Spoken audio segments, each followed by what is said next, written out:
അൽ അമീൻ തോട്ടുമുക്കം കൂടി നമുക്കൊപ്പം ചേരുകയാണ്. അൽ അമീൻ, ഇപ്പോൾ സിനിമാ താരങ്ങളിലേക്ക് അന്വേഷണം നീളുമെന്ന കാര്യം സംശയമില്ല. മരട് CI ഉൾപ്പെടെ അല്പസമയം മുമ്പ് പ്രതികരിച്ചിട്ടുള്ളതും ആ വിധത്തിൽ തന്നെയാണ്. സിനിമാ മേഖലയിൽ വ്യാപകമായ ലഹരി ഉപയോഗം ഉണ്ടാകുന്നുണ്ട്. കൊക്കൈനും MDMA പോലുള്ള ഹാഷിഷും പോലുള്ള പ്രധാനപ്പെട്ട ഗുരുതരമായിട്ടുള്ള സൈക്കോട്രോഫിക് ആയിട്ടുള്ള ലഹരി പദാർത്ഥങ്ങൾ സിനിമാ താരങ്ങൾക്കിടയിൽ, ചലച്ചിത്ര പ്രവർത്തകർക്കിടയിൽ ഉപയോഗിക്കപ്പെടുന്നു എന്ന വ്യാപകമായ ആക്ഷേപമുണ്ടായിരുന്നു. ഹേമ കമ്മിറ്റി റിപ്പോർട്ടിലും ഗുരുതരമായ പരാമർശങ്ങൾ ഉണ്ടായിട്ടുണ്ടായിരുന്നു. അതിനിടയിലാണ്, ആ വിവാദങ്ങൾക്കിടയിലാണ് വീണ്ടും 2 പ്രധാനപ്പെട്ട സിനിമാ താരങ്ങളുടെ പേര്, ചലച്ചിത്ര പ്രവർത്തകരുടെ പേര് മറ്റൊരു ലഹരി കേസുമായി ബന്ധപ്പെട്ട് പോലീസ് ഔദ്യോഗികമായി രേഖപ്പെടുത്തുന്നത്.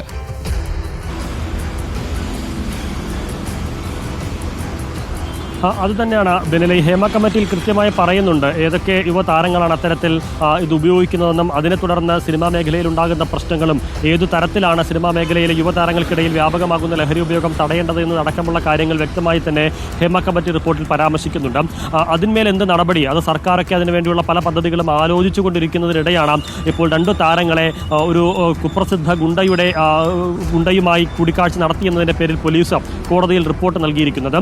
എന്താണ് ഈ ഗുണ്ടയുമായി ഇവർക്കുള്ള ബന്ധം, അതിനപ്പുറത്തേക്ക് ഓം പ്രകാശിന് സിനിമാ, സീരിയൽ, ചലച്ചിത്ര മേഖലയുമായി എന്താണ് ബന്ധം എന്നതടക്കമുള്ള കാര്യങ്ങളാണ് പോലീസിന് ഇനിയും വ്യക്തമാകേണ്ടത്. ഇവർ 2 പേരും, ശ്രീനാഥ് ഭാസിയും പ്രയാഗ മാർട്ടിനും ഓം പ്രകാശിൻ്റെ കൂട്ടാളികൾ എടുത്തിരുന്ന 3 മുറികളിൽ ഒന്നിൽ വന്നു പോയിട്ടുണ്ട് എന്ന് പോലീസിന് സ്ഥിരീകരിക്കാനായിട്ടുണ്ട്. അവർ ഓം പ്രകാശുമായി കൂടിക്കാഴ്ച നടത്തിയിട്ടുണ്ടോ എന്നുള്ളതിന് ഉത്തരം ലഭിക്കേണ്ടതുണ്ട്. എന്ന് മാത്രമല്ല, അവിടെ ലഹരി പാർട്ടി നടന്നിട്ടുണ്ടെങ്കിൽ ആ ലഹരി പാർട്ടിയിൽ അവർ പങ്കെടുത്തിട്ടുണ്ടോ എന്നുള്ളതിന് ഉത്തരം ലഭിക്കേണ്ടതുണ്ട്. ഏതായാലും ആ മുറികളിൽ ഒന്നിൽ ലഹരി ഉപയോഗിച്ചിട്ടുണ്ട് എന്നുള്ളത് വ്യക്തമാണ്. ആ ലഹരി ഉപയോഗിക്കുമ്പോൾ ഈ പറയുന്ന 20ഓളം പേര് ഈ 2 താരങ്ങൾക്ക് പുറമെ വന്നിട്ടുണ്ടെന്നാണ് പറയുന്നത്. അതിൽ ആരൊക്കെ ലഹരി ഉപയോഗിച്ചിട്ടുണ്ട്, ആ ലഹരി ഉപയോഗിക്കുന്ന ഘട്ടത്തിൽ ഈ 2 താരങ്ങൾ അവിടെ ഉണ്ടായിട്ടുണ്ടോ എന്നതടക്കമുള്ള കാര്യങ്ങൾ ഏറെ പ്രധാനമാണ്. മറ്റൊന്ന്, ഓം പ്രകാശ് കൊടുത്തിരിക്കുന്ന മൊഴി ഒരു പരിപാടിയിൽ പങ്കെടുക്കുന്നതിന് വേണ്ടി വന്നു എന്നുള്ളതാണ്. ആ പരിപാടിയിൽ ലഹരി വിതരണം ചെയ്യുന്നതിനാണോ, ലഹരി വസ്തുക്കൾ വിതരണം ചെയ്യുന്നതിനാണോ ഓം പ്രകാശും സുഹൃത്തും എത്തിയത് എന്നതടക്കമുള്ള കാര്യങ്ങളും ഏറെ പ്രധാനമാണ്. അതിനും ഉത്തരം ലഭിക്കേണ്ടതുണ്ട്. അങ്ങനെ ഒരു വലിയ പരിപാടിയിൽ ലഹരി ഉപയോഗിക്കുന്നതിന് വേണ്ടി അല്ലെങ്കിൽ ലഹരി വിതരണം ചെയ്യുന്നതിന് വേണ്ടിയാണോ ഓം പ്രകാശ് എത്തിയത്?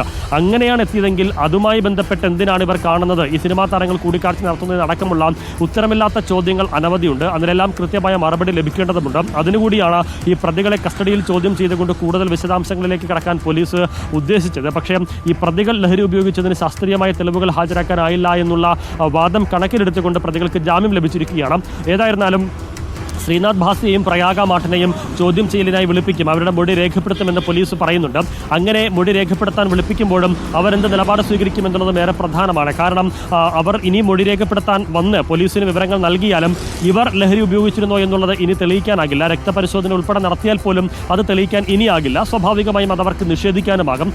അങ്ങനെയൊക്കെ സാങ്കേതികമായി നിഷേധിച്ചാലും പ്രധാനമായും നിൽക്കുന്ന ചോദ്യം, നിരവധി കേസുകളിൽ പ്രതിയായിട്ടുള്ള ഒരു കുപ്രസിദ്ധ ഗുണ്ട, പല കേസുകളുണ്ട്, പല കേസുകളിൽ ജയിലിൽ കഴിഞ്ഞിട്ടുണ്ട്. കേസിൽ ജയിലിൽ കഴിഞ്ഞ് പുറത്തിറങ്ങി ജാമ്യത്തിൽ നടക്കുമ്പോഴാണ് വീണ്ടും ഇയാൾക്കെതിരെ ഇപ്പോൾ ഒരു കേസ് വരുന്നത്.